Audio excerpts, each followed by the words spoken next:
mobilise contre le gaz de schiste. Voilà, vous êtes au courant? Bon. Donc, qu'est-ce qui est... Martine Ferraille, elle est là, Martine? Non, il n'y a personne là. Ardèche. Je voudrais simplement vous demander de bien vouloir consacrer 5 ou 10 minutes de votre temps. Quand vous serez de retour chez vous, vous allez sur la toile et vous tapez tout simplement Liberté de la presse, classement mondial. Liberté de la presse, classement mondial. Il a été réalisé en 2010 un classement de ce type par Reporters sans frontières. Et après en avoir discuté justement avec nos amis bulgares ce matin, je connais également leur classement.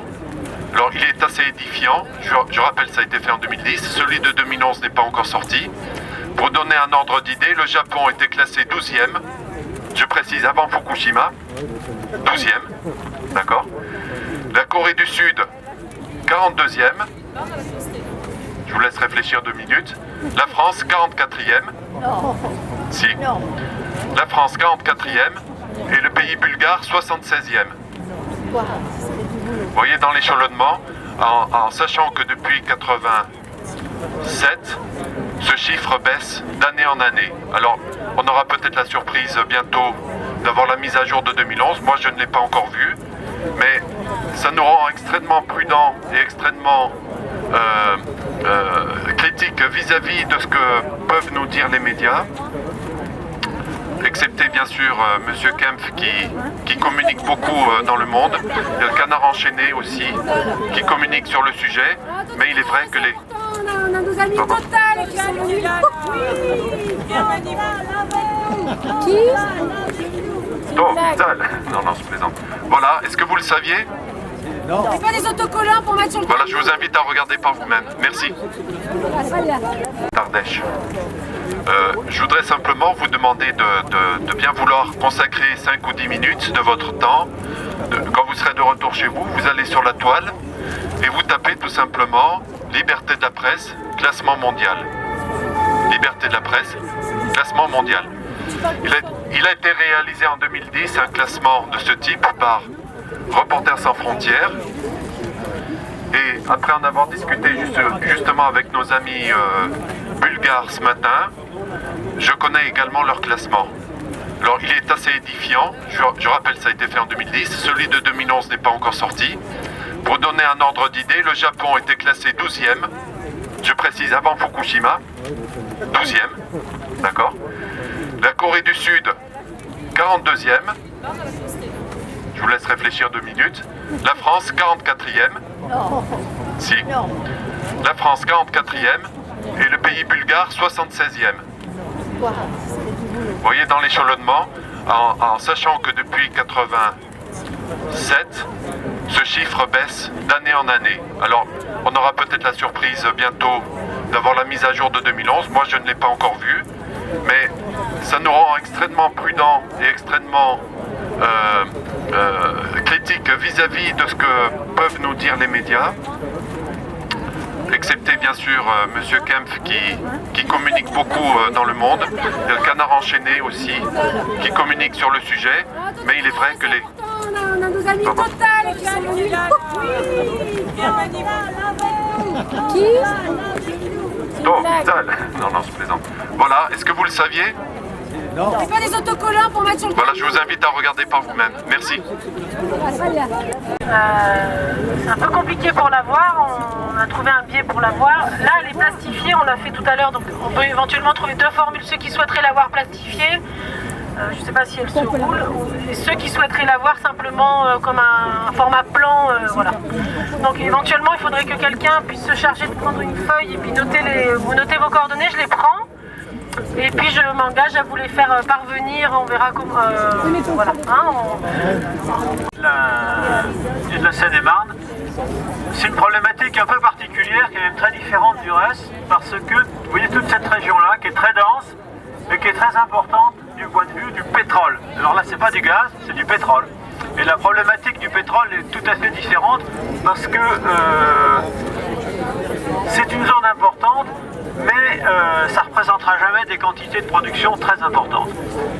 En revanche, pour les petites compagnies qui exploitent dans cette région-là, des petites compagnies comme Toréador, Vermillon, c'est extrêmement profitable. Si vous voulez, le gaz est relativement cher à produire et le gain n'est pas considérable, alors que sur le pétrole, ils ont un prix de revient qui est inférieur à 30 $ le baril, y compris les taxes qui sont payées aux collectivités, et ils le vendent 100 $ le baril. Donc ils ont 70 $ au minimum de profit par baril. Donc même avec une petite production, ils font des profits considérables. Donc ils sont très attachés, ils sont vraiment accrochés comme à leur permis, parce qu'il y a des sommes, il y a des profits très importants et des liens avec les pouvoirs politiques. En particulier, vous savez que vous avez entendu parler de l'affaire de Toréador et de Balkany, que Toréador était dirigé par le demi-frère de Balkany, etc. Bon, alors la mobilisation a commencé au début de l'année 2011 et donc on a une particularité aussi qui est différente de vos régions, surtout du sud, surtout de l'Ardèche, c'est que par exemple pour la Seine-et-Marne, c'est quasiment 90% du territoire de la Seine-et-Marne qui est concerné par des permis. Et paradoxalement, la mobilisation est difficile.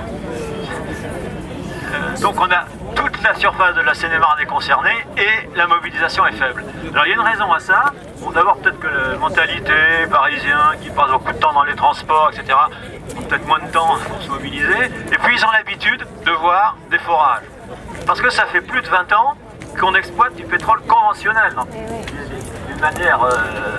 et il y a eu je crois que c'est 2000 puits déjà, qui ont été forés dans la Seine-et-Marne et autour. Donc ils ont l'habitude d'en voir. On leur parle d'une autre technologie, fracturation et trucs, ça émeut pas forcément, mais ça soulève pas les foules. Donc il y a quand même eu des manifestations importantes. Ça a commencé avec la manifestation à Doubs. Certains d'entre vous y étaient, il y a eu 3000 personnes, c'était une belle manifestation. Puis on a eu d'autres, il y a eu une manifestation à Meaux, mais on a quand même du mal, ça patine un peu, la Seine-et-Marne n'est pas très bien organisée. Il y a un collectif Seine-et-Marne qui est bon, il y a un collectif Sud Seine-et-Marne, il y a des collectifs à la Ferté-sous-Jouarre, et puis il y a Château-Thierry, d'accord. Alors là je parlais de la Seine-et-Marne. Château-Thierry, c'est l'Aisne. Alors, il y a Château-Thierry qui est concerné par un permis qui est commun, qui est à cheval sur la Seine-et-Marne et sur l'Aisne, qui est lui, je pense, bien organisé. Enfin, vous en parlerez peut-être. Qu'est-ce que je voulais dire? Et il y a aussi l'Île-de-France, oui, c'est ça. Il y a l'Île-de-France, c'est-à-dire Paris, qui essaye de mobiliser les Parisiens, parce que les Parisiens, l'eau des Parisiens, c'est de l'eau qui vient de... Seine-et-Marne. Oui, non, on n'a pas parlé du tout des collectifs. On a parlé de l'Île-de-France. Bien sûr, Jacques Chanu. D'accord. On a fait la Bon. présentation. Tout le monde a parlé. D'accord. Bon, alors j'abrège pour vous dire que donc vous êtes au courant, j'espère, qu'il y a un contre-colloque qui fait qui sera démocratique en ce sens que la parole sera donnée à tout le monde et les intervenants sont des intervenants indépendants et ne sont pas les intervenants des compagnies pétrolières. Donc au Conseil régional d'Île-de-France à partir de 15h. Donc il y aura des vidéos, je pense, assez intéressantes, et puis ensuite il y aura des exposés qui concernent la technologie elle-même, les dangers, et puis des exposés qui concernaient pourquoi est-ce qu'il faut renforcer l'interdit, pourquoi est-ce qu'il faut le maintenir, on n'en veut pas, absolument pas, et quelles sont les alternatives. Parce que si on ne veut pas des pétroles de schiste et des gaz de schiste, il faut parler des économies d'énergie, il faut parler des économies renouvelables, il faut parler des alternatives. Donc je crois qu'il c'est une grande salle, une très belle salle, il y a 220 places et puis je pense qu'elle sera presque pleine, donc ça sera bien. D'accord. Voilà. Et bien cet après-midi. Merci. Voilà, nous c'est ni ici, ni ailleurs, ni aujourd'hui, ni demain, et avec tout le monde. Tout le monde. Tout le monde est concerné. Hein, de tous les territoires. Voilà. Non gaz de schiste. Non gaz de schiste. Non gaz de schiste. Non gaz de schiste. Non gaz de schiste. Non gaz de schiste. Non gaz de schiste. Non gaz de schiste. Bonjour à tous.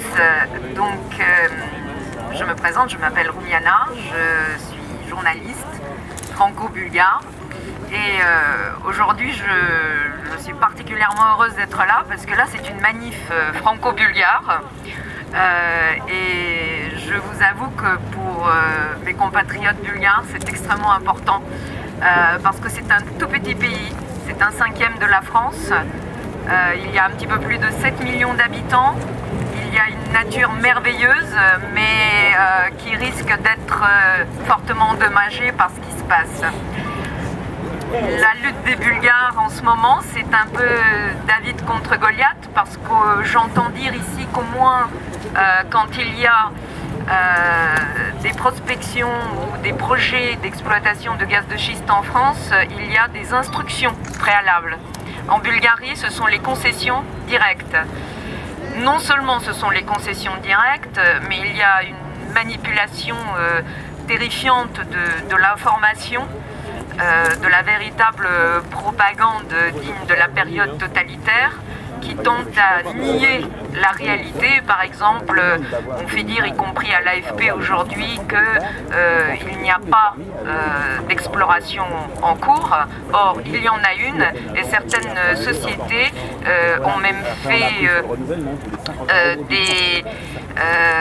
des comptes rendus de leur exploration sur les marchés londoniens afin de valoriser leurs actions. Ça, c'est une information qui est indisponible pour le public bulgare parce que les médias n'en parlent pas. Nous sommes là parce que nous avons besoin de vous. Nous avons besoin de tendre la main et je pense que vous aussi, vous êtes ravis qu'en Bulgarie, il y ait eu entre 20 et 50 000 personnes qui ont manifesté samedi. Et c'était une mobilisation extraordinaire, je vous l'assure. Je ne sais pas si vous avez eu l'occasion de voir les images, il y en a plein les réseaux sociaux. Voilà, on n'entend pas les citoyens là-bas, les médias ne les entendent pas, du coup les médias français non plus, puisque les agences de presse n'en parlent pas. On se demande pour qui travaillent tous ces gens-là. Mais en tout cas, sachez-le et regardez les réseaux sociaux. Il y a un tout petit pays où il y a beaucoup de gens qui se mobilisent très fortement et qui comptent énormément sur la main tendue que vous leur offrez aujourd'hui en accueillant des Bulgares à cette manifestation. Je vous assure qu'ils sont extraordinairement enthousiastes. Il y a des tas de gens en Bulgarie qui attendent des nouvelles, qui attendent que vous leur disiez qu'ils ne sont pas seuls. Voilà, merci à vous. On est là. Voilà, alors je vais vous expliquer aussi, il y a nos amis de France 3 qui sont ici, hein, qui vont filmer et normalement les images devraient repartir dans vos régions. Voilà, c'était aussi l'idée, c'était que les images repartent sur France 3, Rhône-Alpes, Ardèche, dans le sud, voilà. Donc ils sont ici, ils vont, voilà. Je crois qu'on nous propose là un France-Bulgarie, on n'est pas au football. Tête ballon, on vous en veut pas. Parce qu'on a alerté les Bretons lors du rassemblement de l'Aisan qui faisait converger un peu toutes les luttes. Et les Bretons, donc, qui sont déjà assaillis de luttes de tous côtés, mettent un peu en stand-by. Par contre, il y a un collectif qui existe en Bretagne contre les centrales à gaz qui sont en projet en France. C'est pas anodin, il y a 21 centrales qui sont en cours qui sont programmées pour être construites en France. Ça pourrait être l'avenir pour sortir du nucléaire. Donc le gaz de schiste, 21 centrales à gaz, voilà l'avenir qu'on nous promet. Et donc ces collectifs anti-centrales à gaz, il faut essayer de les rejoindre. Renseignez-vous, vous tapez centrale à gaz sur internet et vous trouverez des renseignements. Vous verrez que tout ça est un petit peu planifié et programmé avec l'exploitation du gaz de schiste. Voilà. Formation là dans 1 ou 2 jours sur le WordPress de Lyon. Hein, c'est donc collectif Rhône-Alpes Lyon. Voilà. Ah mais si, il y a Bruno. Ah bah oui, Bruno Morand, il est là. La mobilisation du 11 février. J'avais noté. Bon, c'est pas grave. Donc il y a les collectifs conjoints, hein, c'est donc l'Ain, la Savoie, la Haute-Savoie, Nord-Isère, les Ardéchois, ils sont au courant. Le 11 février, moi je crois que c'est noté. Voilà, donc c'est eux qui l'organisent et c'est vraiment une grosse manifestation puisque sur le permis JEX, hein, c'est-à-dire le permis Haute-Savoie 1, il y a actuellement des gros mouvements d'installation et donc il y a les Suisses qui vont rejoindre cette mobilisation. Les Suisses côté, alors sur la question du gaz de schiste là-bas, il y a 2 cantons suisses qui se sont prononcés contre, mais il y en a d'autres qui sont plutôt pour. Voilà.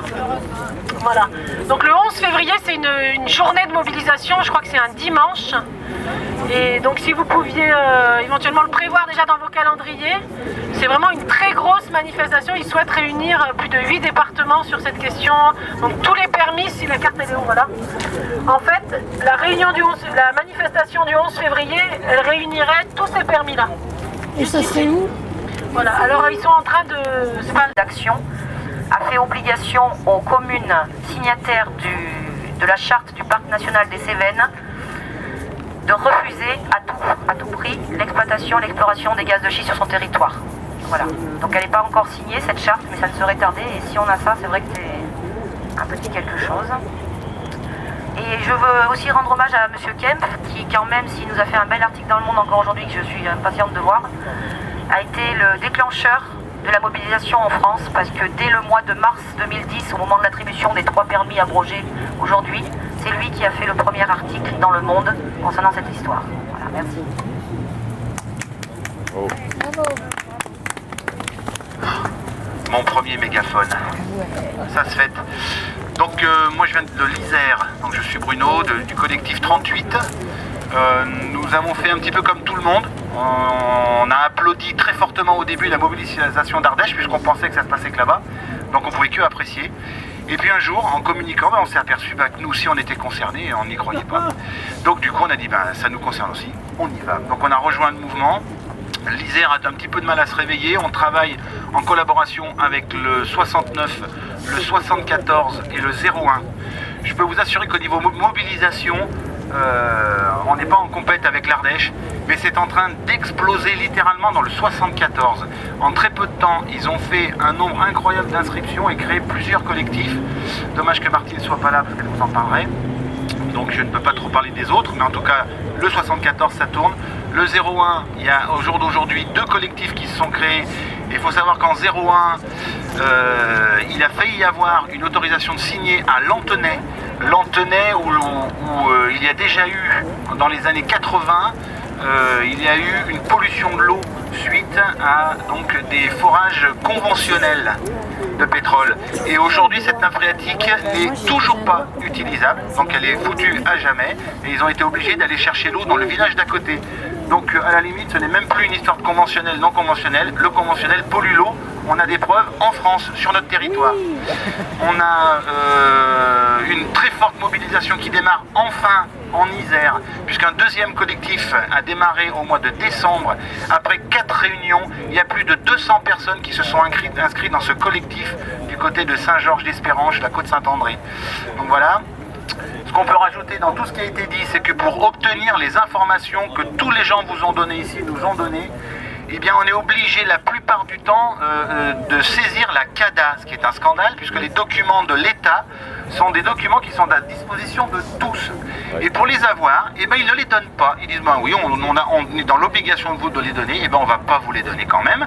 Donc on est obligé de passer sans arrêt, de perdre du temps pour avoir des documents officiels et pour être au courant de ce qui se passe réellement. Et la difficulté qu'on a de savoir ce qui se passe réellement, justement, c'est qu'on met après du temps pour avoir ces documents. Donc là, on vient d'apprendre que dans l'Isère, nous avons 4 puits existants qui ont été faits dans les années 80. On ne le savait pas. Donc hélas, on ne peut pas vous en dire plus, mais comme on sait comme ils font, c'est-à-dire qu'ils vont utiliser les puits existants pour venir ensuite voir s'ils ne peuvent pas les récupérer. Donc on sait qu'au Pin, près de Bourgoin-Jallieu, la Tour du Pin, le Pin, il y a un puits. On sait que du côté de Saint-Georges, justement, il y en a un. Donc dans l'Isère, nous avons 4 puits existants. Donc voilà, donc chaque fois On prend du temps, on s'informe, on va chercher des informations toujours par des citoyens. C'est par des citoyens qui le font sur leur temps, gratuitement, généreusement, qui se mettent au service de la cause et grâce à qui on a toutes ces informations. Et c'est vrai que pour terminer, moi je voudrais remercier tous ces gens sans qui personnellement j'aurais pas été au courant, et je crois que voilà, et encore aujourd'hui qui ramènent des infos absolument hallucinantes du monde entier, d'Australie, d'Amérique, d'Europe, Pologne, voilà, on peut pas tous les citer, c'est pas possible, mais voilà. Mais on apprend des tas de choses de tous ces gens-là, et c'est avec toutes ces informations qu'on arrive à avancer, donc voilà, donc continuons la mobilisation. Voilà, merci. On n'a pas de chance parce qu'on a deux permis, un permis de Brignoles qui couvre les 3/4 du département du Var, vous voyez tout en bas là, voilà, qui est en instruction. Ça fait 3 ans qu'il en a, plus de 3 ans qu'il est en instruction, avec une opacité complète. Et puis on a un autre permis, par contre, qui est en renouvellement, ça fait 5 ans à peu près, qui est le permis Rhône-Maritime en Méditerranée, que vous voyez la tache verte en bas là. Vous voyez le coin coupé en bas gauche, ça représente la limite des eaux territoriales entre l'Espagne et la France. La France a signé, l'Espagne n'a pas signé. Voilà où on en est.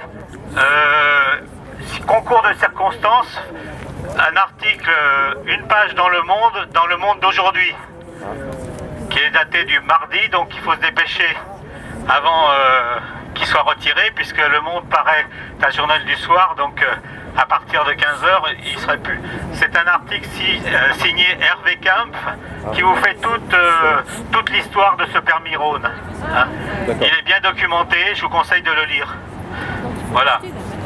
Bon, c'est tout ce que je peux vous dire, si ce n'est que nous avons une grosse mobilisation qui est en train de se mettre en marche à la fois sur les territoires en terre contre le permis gaz de schiste par fracturation, parce que c'est bien la demande qui a été faite par la société Schumbar, c'est bien de la fracturation dont il s'agit. Donc il y a une grosse mobilisation locale, village par village. Il y a actuellement 52 collectifs villages qui se sont mis en place, et dans chaque village il y a à peu près une centaine d'adhérents. Donc vous faites la multiplication, donc de façon à ce que on puisse faire reculer donc toute chose qui peut se faire là. On est en train de mettre en place aussi des collectifs de ports maintenant pour défendre la Méditerranée à partir des pêcheurs, etc. et de toutes les municipalités qui sont sur la côte. Toute la côte méditerranéenne est concernée, je dirais de Perpignan jusqu'à Nice, jusqu'à Menton, plus précisément. Voilà, à qui le tour? C'est loin, c'est perdu, mais c'est beau. Et donc on est en plein cœur du parc national des Cévennes. On est en zone classée avec les gorges du Tarn classées au patrimoine mondial de l'UNESCO. Nous sommes également depuis peu classés au patrimoine mondial de l'UNESCO pour l'agropastoralisme sur une zone qui va donc de l'Ardèche pratiquement jusqu'au Larzac, qui sont nos voisins. Donc nous sommes sur le permis de Nantes, qui est en Aveyron. Et en Lozère, il y a plusieurs collectifs aussi. Bien que le permis de Nantes ait été abrogé récemment, d'abord on est conscient que le gouvernement peut revenir en arrière, il n'y a aucun problème, on le voit aujourd'hui avec la provocation qu'ils nous font à la Maison de la Chimie. D'autre part, le titulaire du permis abrogé sur notre secteur étant étranger, il a 4 mois pour faire un recours, c'est-à-dire jusqu'à février. Contrairement à Total qui était français et qui avait donc jusqu'à décembre pour faire un recours face à son abrogation de permis. Donc les collectifs lozériens restent tout à fait mobilisés. Ici, nous avons des représentants de Florac et on est en train d'essayer de remonter la mobilisation parce que c'est vrai que l'annonce de cette abrogation à grands effets de manche d'avocats que vous connaissez bien à Alès a un petit peu fait tomber la mobilisation, mais par exemple sur le Cosméjean, on est toujours aussi nombreux, on est toujours aussi remontés. Parce que malgré les protections du parc national, des classements UNESCO, on est conscient que ça peut arriver chez nous. Et surtout, on est conscient que notre alimentation, notre air, notre eau ne viennent pas seulement de petits coins autour de chez nous, pas seulement dans notre jardin. Ils peuvent venir d'Ardèche, de la vallée du Rhône, ils peuvent venir de partout. Et on va aussi en vacances à Brignoles, on va aussi en Méditerranée, on va en Corse. Et on n'a pas envie de voir ça, ce massacre, sur nos territoires, au sens très très large du terme, comme le disait Claire. C'est-à-dire c'est au niveau mondial qu'il faut se battre, absolument, pour que cette ignominie cesse. Voilà. Peut-être Michel du Pernis de Brignoles. Bien, alors le collectif 07, peut-être ça... Il y en a qui en ont marre d'en entendre parler. Mais je vais quand même un petit peu résumer ce que c'est que ce collectif. Alors, en quelques chiffres d'abord, je pense que c'est important. 147 collectifs locaux et associations qui forment l'ensemble du collectif. C'est 18 000 personnes à Villeneuve-de-Berg le 16 février, le 26 février, alors que l'affaire était sortie début janvier. Et c'est une organisation transversale, c'est-à-dire sans mainmise d'organisation politique, associative ou autre. C'est tout le monde ensemble. On dit on est multi-parti. Pour l'instant, on a réussi à faire abroger les permis qui nous concernaient. Pour l'instant, il faut savoir que le permis de Total est remis en route puisque la société Total a demandé à ce qu'on lui remette son permis sur Montélimar. C'est un gros service qu'ils nous rendront, que ça permettra de remobiliser un peu plus les troupes. Voilà. Je remercie tous les gens qui sont là présents. C'est un peu compliqué de monter sur Paris. Ça fait du temps, ça coûte cher. Voilà ce que j'ai à dire pour l'instant. Pour nous, on est toujours prêts. Dès qu'ils arriveront, on les fout dehors.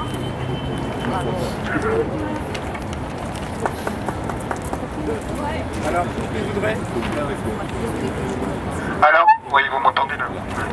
Alors, il faudrait préciser aussi une chose, c'est qu'en Ardèche, le mouvement citoyen est arrivé évidemment par les quelques personnes de partis politiques et d'organisations environnementalistes, mais très vite, la population, localement, dans chaque village, a fait une réunion publique avec le film Gazland et une personne ou deux ou trois spécialistes de gaz de schiste et qui ont animé ces réunions.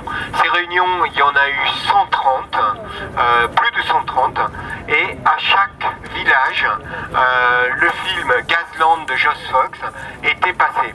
S'en suivait un débat et s'en suivait bien souvent un collectif local qui se mettait en place.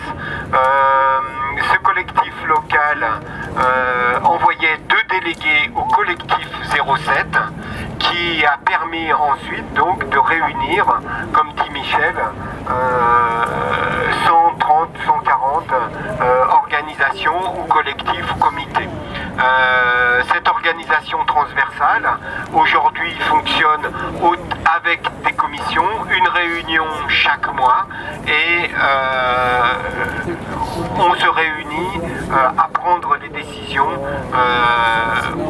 au coup par coup avec l'ensemble des délégués de chaque commune et d'organisations ou partis politiques participant au collectif 07. On va faire un petit document qui permettra à chaque collectif d'autres départements ou dans le monde, puisque on était un petit peu exemplaire sur la mobilisation, on va faire un petit fascicule qui permettra à tout le monde de piocher dedans sur la façon de fonctionner et dont la façon et dont la mobilisation s'est passée. Voilà. Merci à tous et bon combat et sachez sachez quand même aussi se reposer un petit peu de temps en temps. C'est un combat qui prend les tripes. Il faut savoir aussi se ressourcer de temps en temps. Attention à vous, c'est très prenant et je tiens à le dire parce que le combat va être long, voire très long. Et donc il faut se ménager aussi. Qui ménage sa monture voyage loin. Bravo. Bonjour à tous. En parlant justement de l'eau, je viens de cette région de la Bulgarie qui sera premièrement menacée par justement les techniques barbares d'extraction de gaz de schiste.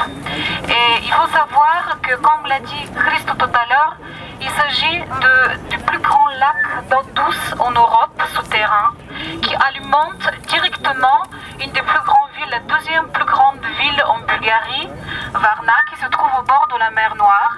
Il faut savoir que même s'il y a un seul fracking, même une seule sonde qui va directement dans ce lac, toute la ville est alimentée avec cette eau douce. Donc ça va aller directement dans les robinets des gens. Donc c'est quelque chose qui est vraiment effrayant. Et aussi il faut savoir que c'est une région qui est très riche en minéral. Ça c'est une grande richesse pour la Bulgarie. Et tous ces eaux minérales vont être contaminés. Et également, comme il était dit tout à l'heure, il s'agit des terres les plus fertiles sur les Balkans. Donc vraiment, il y a l'eau, la terre et l'air à la fois qui risquent d'être pollués. Et je pense que c'est une grande prise de conscience parce que il y a beaucoup de gens qui disent oui, mais on a besoin de l'énergie. De quoi on a vraiment besoin en premier? Combien de temps on peut rester sans nourriture? Combien de temps on peut rester sans eau? Et combien de temps on peut rester sans respirer? C'est ça les plus grands besoins. Et donc il faut remettre les priorités de notre monde, de notre société. Voilà, je vous remercie. Et j'espère que ce sera vraiment... c'est un combat qui est non pas seulement pour la Bulgarie, non pas seulement pour la France, mais vraiment d'un point de vue humain et de respect de la nature et de l'homme. Et il faut que ce combat puisse arriver au bon terme. Merci. Bravo. Mais d'abord, je veux tous vous remercier d'être là parce que je pense que malheureusement, je suis la plus habilitée à le faire. Je suis née à Paris il y a 52 ans et j'y habite encore et j'arrive encore à vivre dans Paris. Je sais que les villes, ça va être de plus en plus difficile, mais en même temps, je sais pas, il y a peut-être quelqu'un d'autre de Paris ici, mais je ne l'ai pas encore repéré. Enfin, toujours est-il que la vie en ville va devenir de plus en plus difficile et simultanément, les gens des villes n'ont aucune conscience de ce qui est en train de se passer. Comme disait Isabelle tout à l'heure, ils ont entendu aux 20h, n'est-ce pas, à la grand-messe, que les permis avaient été abrogés. Donc moi, quand j'en parle, je passe vraiment pour une allumée une fois de plus. Enfin, j'ai l'habitude, c'est pas grave du tout. Je crois que je suis née pour ça. Voilà, ils me disent mais ça y est, mais c'est fini, c'est terminé. Donc il y a un endormissement absolument phénoménal sur la question. Et puis Isabelle a prononcé un mot tout à l'heure très intéressant, c'est l'opacité. Ben non, l'eau elle n'est pas citée, effectivement elle n'a pas le droit de citer l'eau, puisque ce bien qui est un bien inaliénable de l'humanité, si nous sommes là aujourd'hui, c'est bien parce que nous avons de l'eau. Sans eau nous ne pouvons pas vivre. Et je vais vous faire un rapprochement sur un autre sujet qui me tient beaucoup à cœur, sur lequel je travaille, c'est la semence. Donc la semence, les semenciers, les lobbies sont en train de mettre la main littéralement sur la semence. Nous n'aurons plus la capacité d'avoir accès à des semences reproductibles et naturelles. Donc avec l'eau, ils sont en train de faire la même chose. Et sur l'eau, la plus belle opportunité qu'ils ont, c'est l'hydrofracturation. 20 millions de litres d'eau qui partent dans le sol et qui remontent en partie et complètement polluée. Donc je pense que là, à la maison de la chimie, il doit y avoir des gens de chez Veolia, parce que Veolia, ils font pas d'énergie encore, mais Veolia, ils sont très très intéressés par ces marchés de l'eau qui vont vraiment mettre la main définitivement, c'est-à-dire qu'on n'aura plus de semences libres et plus accès à une eau qui est comme l'air, quoi, quelque chose qui devrait nous être accessible. Pour aujourd'hui, quand on habite en ville, ben, qu'est-ce qu'on paye? On paye l'amener d'eau, on paye son assainissement, mais on ne paye pas l'eau elle-même. Et bien le jour où l'eau va être raréfiée, ben, tous ces gens-là, ils vont être très très riches. Il va y avoir les pétroliers, les semenciers et puis ceux qui s'occupent de l'eau. Donc voilà, je pense que c'est impensable et puis c'est no fracking planète. On ne peut pas imaginer qu'on se blesse un petit bout et puis que du doigt, puis que l'autre morceau du corps il va bien. C'est pas possible, on est tous dans la même situation, on est tous sur le même bateau. On a une planète, on n'en a pas une de rechange, hein. Enfin en tous les cas, si on en a une de rechange, on l'a pas trouvée et puis on ne sait pas comment y aller. Donc là, manifestement, on est tous soudés sur cette question de l'eau. Voilà. On ne peut pas donner ce qui nous permet de vivre sur la planète à des gens qui ne cherchent que le profit et d'endormir les masses pour que les gens soient des petits moutons au service de ces lobbies financiers qui nous assassinent. Donc vraiment, l'eau, c'est la clé et il faut la citer, plus d'opacité, citons l'eau et à tout bout de champ, rappelons-nous que nous ne pouvons pas vivre sur notre planète sans eau. Alors merci à tous d'être là, je suis triste qu'il n'y ait pas plus de gens des villes, mais bon voilà, je pense qu'il faut leur réexpliquer, leur redire et que quand ils vont s'apercevoir de ce qui les menace, ils viendront la prochaine fois se joindre à nous. Merci à tous en tous les cas. Non au gaz de schiste! Non au gaz de schiste! Non au gaz de schiste! Non au gaz de schiste! Il faut nous entendre. Criez fort que peut-être il ne sait pas qu'on est ici. Il n'y a pas que le gaz de schiste, des hydrocarbures non conventionnels. Oui, aussi hydrocarbures. Non à la fracturation. Peut-être la prochaine fois, il faut promettre tout le monde, il faut venir avec des soufflettes, avec des mégaphones. Il faut faire du bruit. Il ne faut pas rester calme. Il faut crier fort. Gouvernement bulgare, qu'on ne va pas laisser faire tout ce qu'il pense. On ne va pas laisser empoisonner le Bulgarie. Et on ne va pas s'arrêter avec tous les protestes, tous les mouvements, tout ce qu'on fait.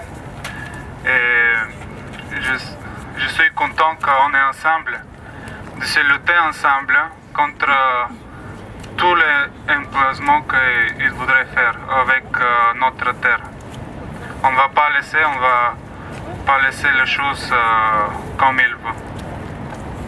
Ni ici ni ailleurs. Ni ici ni ailleurs. Ni aujourd'hui ni demain. Ni ici, oui. On fait la manifestation, le proteste depuis 6 mois en Bulgarie. 6 mois. Mais le gouvernement, il n'entend pas ses citoyens. Il n'entend pas. Il fait des promesses qu'il va faire des lois, mais il ne fait pas. Mais on a déjà toutes les permissions, et toutes les décisions. Et on va se lutter, on va dire clair, né au gaz de schiste. Ça veut dire qu'on est contre le gaz de schiste, n'importe quel. Parce que les Américains, ils voudraient aussi venir en Bulgarie et exploiter le gaz de schiste. Et nous, on se lutte contre tous les Américains. Bulgare en France, là-bas dans le pays, elle n'est pas médiatisée par la presse bulgare. Je vais laisser Christo vous dire un mot.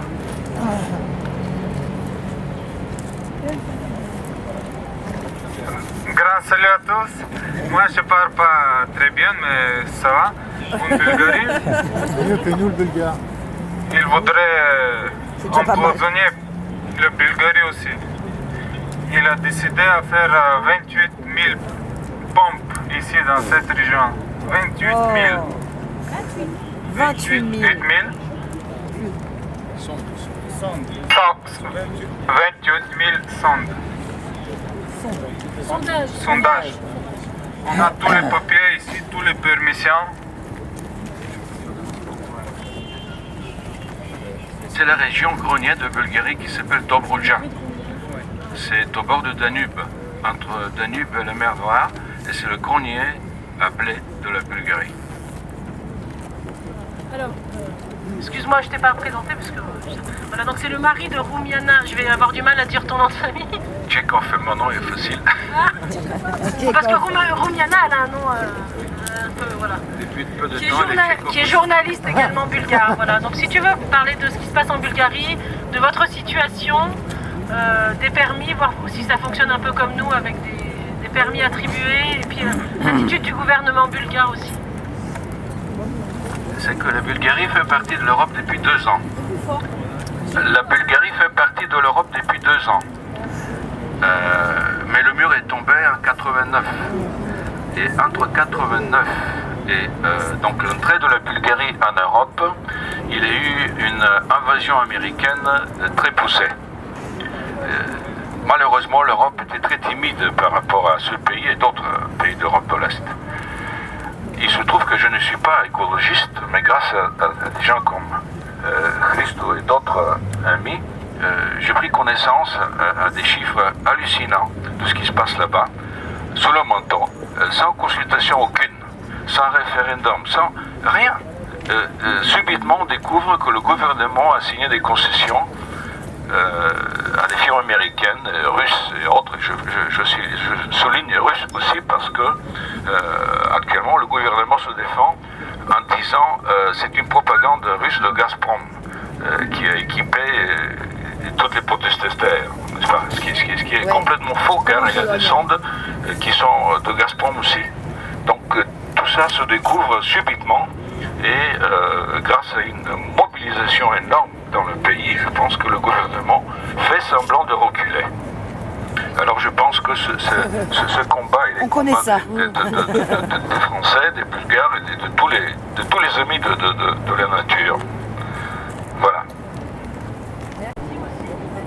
Vous venez chercher les cartes et on peut faire un visuel qui représente en fait le territoire d'où vous venez. Pour les territoires où il n'y aurait pas de représentants, on peut se départager. En sachant qu'il y a une grande carte qui va arriver, qui est la carte globale de toute la France, qui va être un format de